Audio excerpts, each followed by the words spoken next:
Coba sebutkan 4 sistem ekskresi pada manusia. Ternyata sistem ekskresi yang pertama adalah ginjal. Nah, ginjal ini membantu mengeluarkan urin, guys. Terus yang kedua ada paru-paru. Ini untuk mengeluarkan karbon dioksida.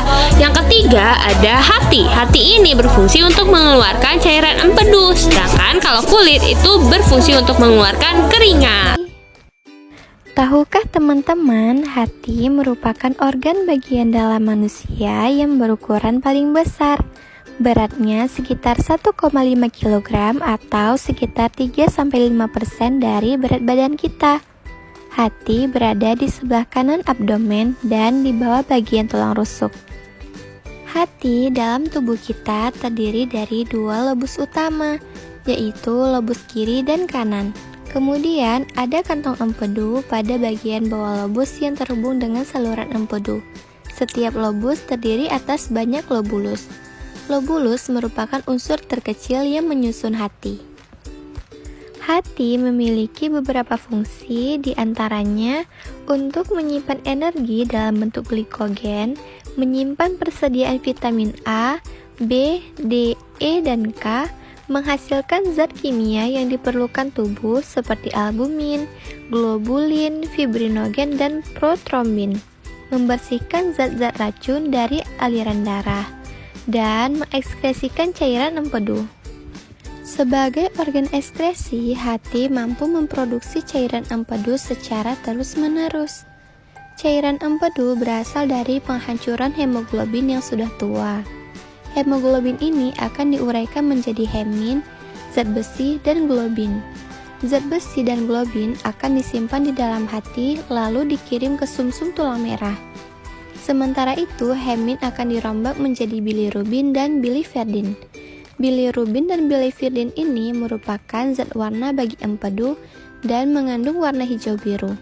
Zat warna tersebut di dalam usus akan mengalami oksidasi menjadi urobilin. Urobilin lalu diekskresikan ke dalam tubuh serta memberi warna kekuningan pada feses dan urin.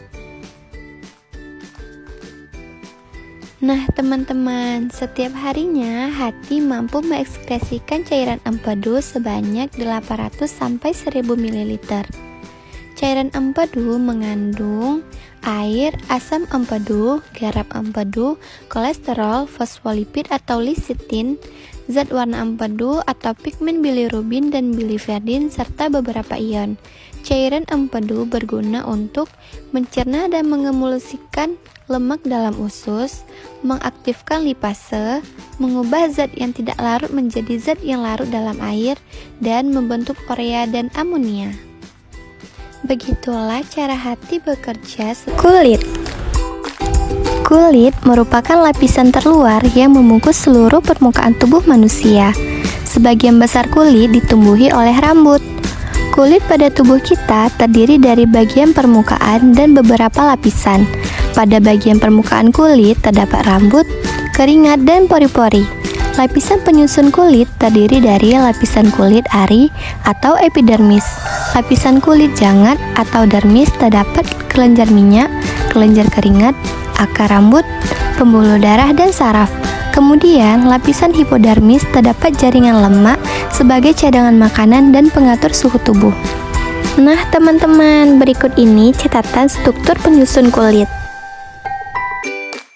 Kulit mempunyai beberapa fungsi, yaitu melindungi tubuh dari cedera dan paparan langsung sinar ultraviolet, mengatur suhu tubuh dengan memproduksi keringat, menentukan warna kulit oleh kandungan melanosit, membentuk vitamin D dengan bantuan sinar matahari, dan sebagai alat ekskresi, kulit berfungsi mengeluarkan keringat.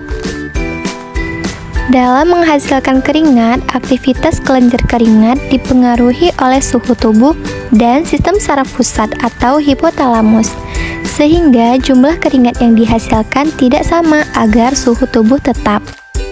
Saat udara panas, kita lebih banyak mengeluarkan keringat, sedangkan saat dingin, sebaliknya. Hal itu terjadi karena saat panas, suhu tubuh akan meningkat yang menyebabkan pembuluh darah menjadi melebar. Aktivitas pembuluh darah tersebut dikirimkan ke hipotalamus, sehingga menyebabkan hipotalamus merespon dengan mengeluarkan enzim Enzim ini akan memberikan respon kepada kelenjar keringat agar mengambil zat garam dan sisa metabolisme dari pembuluh darah. Kemudian kulit akan membuka pori-pori sehingga dihasilkanlah keringat. Ada beberapa faktor yang mempengaruhi jumlah keringat, antara lain aktivitas tubuh yang meningkat, suhu lingkungan yang tinggi, kondisi kesehatan, dan keadaan emosi kita. Gimana, teman-teman? Bisa paham ya? Yang akan kita bahas kali ini adalah alat ekskresi, yaitu kulit. Kulit atau integumen adalah organ yang mengekskresikan zat-zat sisa melalui keringat. Komposisi keringat adalah air, garam mineral, terutama natrium klorida NaCl, urea, minyak, asam, dan sisa metabolisme sel. Selanjutnya, kita akan membahas faktor yang mempengaruhi jumlah keringat. Yang pertama adalah jenis kelamin, yang kedua aktivitas tubuh, yang ketiga suhu tubuh dan lingkungan, yang keempat makanan, yang kelima kondisi kesehatan. Nah, sekarang kita akan bicarakan tentang struktur kulit. Bisa kalian perhatikan ya. Nah, bagian-bagian dari kulit yang A itu adalah epidermis atau kulit ari. Yang B, dermis atau corium atau kulit jangan. Yang C, hipodermis yaitu bagian subkutan. D adalah pori-pori. E, kapiler darah.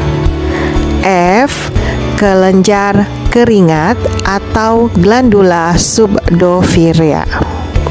Yang G, kelenjar minyak atau glandula sebacea. Yang H adalah rambut. Sekarang kita akan bahas fungsi kulit. Yang pertama, sebagai alat ekskresi keringat. Fungsi kulit yang kedua yaitu pertahanan terluar tubuh dari lingkungan yang merugikan. Fungsi kulit yang ketiga adalah pengatur suhu dan pengeluaran air tubuh. Yang keempat adalah tempat penyimpanan cadangan lemak. Fungsi kulit yang kelima adalah alat indera peraba. Selanjutnya kita akan membahas mekanisme produksi keringat pada kenaikan suhu tubuh. Mekanismenya yang pertama adalah kenaikan suhu tubuh menyebabkan meningkatnya suhu darah.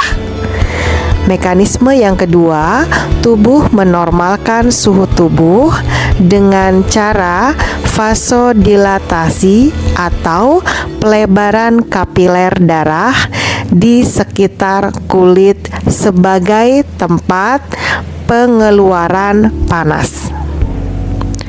Mekanisme yang ketiga adalah epidermis kulit yang panas kemudian didinginkan oleh keringat yang menyebabkan suhu tubuh kembali normal. Selanjutnya, kita akan membahas mekanisme produksi keringat pada penurunan suhu tubuh. Mekanisme yang pertama adalah penurunan suhu tubuh menyebabkan turunnya suhu darah. Mekanisme yang kedua, tubuh menormalkan suhu tubuh dengan cara vasokonstriksi atau penyempitan kapiler darah di sekitar kulit agar memperlambat pengeluaran panas. Nah, demikian tadi materi tentang alat ekskresi yaitu kulit. Paru-paru. Kita memiliki sepasang paru-paru yang terletak di dalam rongga dada. Paru-paru terdiri dari trakea, bronkus, bronchiolus, dan alveolus. Sebagai alat ekskresi, paru-paru berfungsi mengeluarkan uap air dan karbon dioksida. Alveolus merupakan tempat terjadinya difusi oksigen dan karbon dioksida. Proses ini menyebabkan oksigen masuk ke dalam darah dan karbon dioksida dilepaskan menuju ruang alveolus. Dari alveolus, karbon dioksida kemudian dilepaskan keluar dari tubuh. Oke teman-teman, demikianlah cara kerja organ-organ ekskresi dalam tubuh kita. Bisa difahami ya? Halo semuanya, kali ini kita akan belajar tentang organ ginjal, yaitu bagian-bagian organ ginjal beserta dengan fungsinya. Kita mulai dari sini, yaitu kemudian di bawahnya itu vena, di sini dinamakan dengan ureter, pelvis renalis, korteks atau lapisan pembungkus ginjal, dan medula. Hubungan dengan tanda panah pada nama bagian ginjal dengan fungsinya yang sebelah kanan yang sesuai ya. Kita mulai dari medula, berfungsi untuk mengangkut urin dari kortikal atau bagian luar ginjal di mana urin dihasilkan. Arteri berfungsi membawa darah ke dalam ginjal untuk disaring di glomerulus. Korteks, yaitu pembungkus ginjal, melindungi lapisan bagian dalam ginjal. Ureter berfungsi menghantarkan urin dari ginjal menuju ke kandung kemih. Vena berfungsi membawa darah keluar dari ginjal menuju vena cava inferior yang mana kemudian kembali ke jantung. Pelvis renalis yaitu saluran tempat urin mengalir dari ginjal ke